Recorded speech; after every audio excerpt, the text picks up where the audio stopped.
Wes, I said, I wasn't real sure what the grades the young corners got up at weight, but they are definitely trending in the right direction now. How would you describe what you've seen them out of them growth-wise these past few weeks?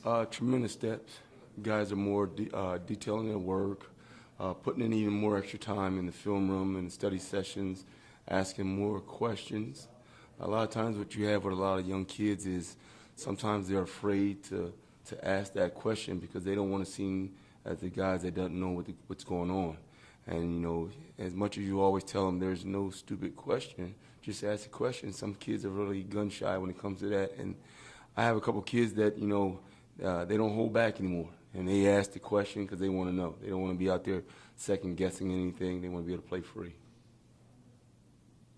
There was one play that I brought up that Nate got beat on the double move, but recovers and makes the really nice down the pass in the end zone. Is that an example of that maturity and growth? Well, if you actually go back and you detail that play, Nate truly was on top.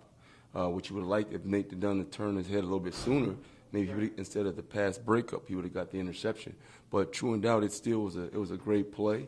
It's one of those plays that is a sign of maturity, but also a sign of being taking coaching and taking the drill work from the practice field onto the game field. Yes, Coach Sweeney was talking about after the Wake Forest game, actually sitting down with Nate just about channeling his emotions the right way, because he felt like he just didn't have a lot of voice in that game. I guess, did you have a similar conversation with him? Well, you have those daily conversations, but like I said, a lot of times, you're not put to the test until you're actually on the game field. It's one of those things where a kid who's very competitive, has never been really in that situation before because he's a first-time starter, and so got the best of him a little bit, because he wants to make plays. He's anxious, he's hard on himself, so. As a lot of times with young DBs, they don't know how to challenge it, and sometimes it comes out the wrong way. And then the sign of maturity is being able to take the coaching and go back to work and really believing in what you're being told. I think Coach May also said Toriano just wasn't quite ready for that game, but then he saw readiness that next week. I guess, what have you seen in terms of him just being tested? Well, a lot of times, like I said, in recruiting, you tell these young men that, they're one play away from playing, and I guess it's recruiting talk for a lot of these young men because there are a lot of people that, give these kids that false prophecy that, hey, you're going to come in and you're going to start from day one. And so a lot of times, kids sit back and they count the guys that are in front of them and, truly don't really understand that they're literally one play away from playing.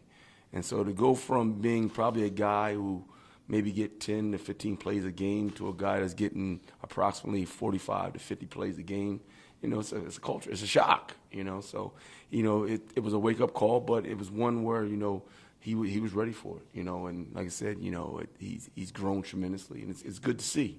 We're getting more depth in that position that we need.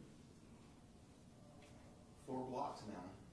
Do we need to give you a read ball? You have the old Beamer ball or whatever. But what do you give the credit to for this? I mean, it's incredible. One, the players, because they're actually out there they're making plays. Let's just put it that way. They're making the plays. Coach Eason has done a hell of a job of, putting those guys in position, and, with the help of all the coaching staff is putting that pressure on those guys. Hey, this is not a play to take off. This is a true sign of what our defense is. As much as we don't like teams to score, but now to go out there on a special teams play and not take anything for granted and to block it says a lot about our kids. So I say I give my credit to the kids. They're the one out there doing it. Anybody from Zoom for Coach? Challenges for playing MSU. They got a good wide receiver we were talking about earlier. What does that do for you? I mean,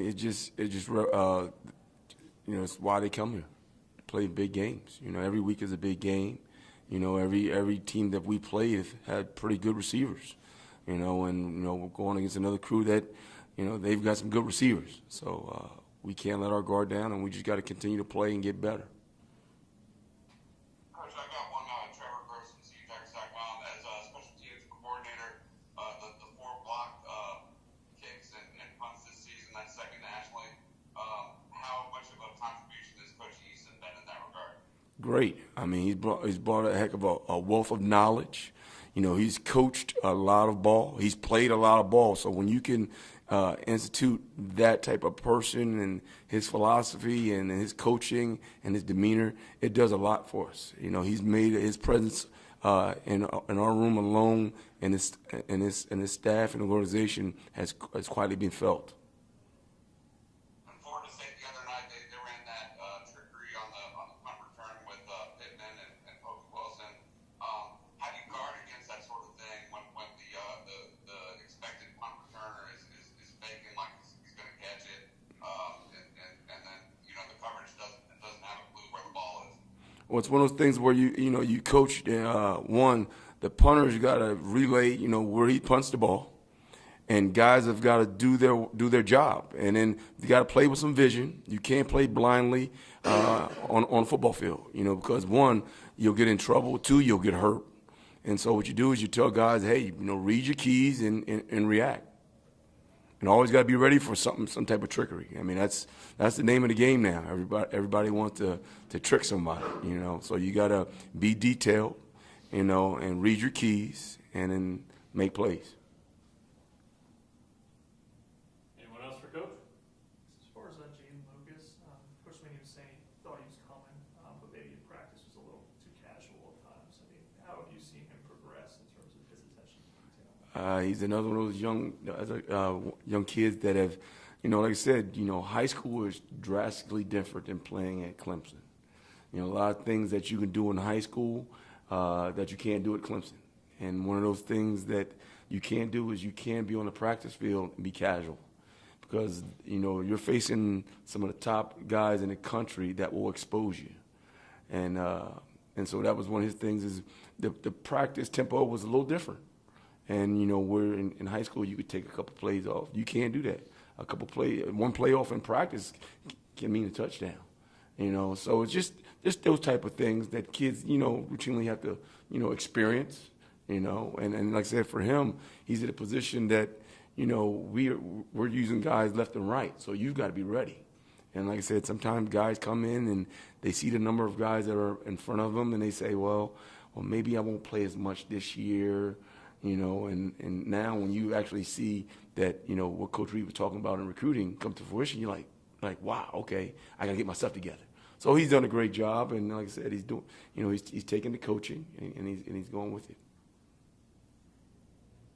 Anyone else? Hey, just one more. Just Andrew Bula, obviously he's played. he's bumped down the corner a bunch now. I guess what about his skill set makes him able to play both? Highly athletic, competitive, has played some corner in his career. So it's one of those type of things that when you have a young man with that type of skill set, you can plug and play him in various positions and he'll excel. And that's what you like, because you never know in this game. Like I said, you're one play away from playing. So it may be a day where, hey, he may have to go out there and spend all his time out there because of some injuries. So we're just trying to make sure that we cover everything, dot our I's and cross our T's in this game, and making sure that, if certain things happen, we're ready for it. You never want to be on a game field or on a game and not have had the experience of being out there, So we do a great job. I heard Coach Streeter talk about guys cross-training. We do a great job of cross-training our young men so that now we can plug and play with a various bunch of guys. All right. Thank you, Coach. Thank you, guys. Have a great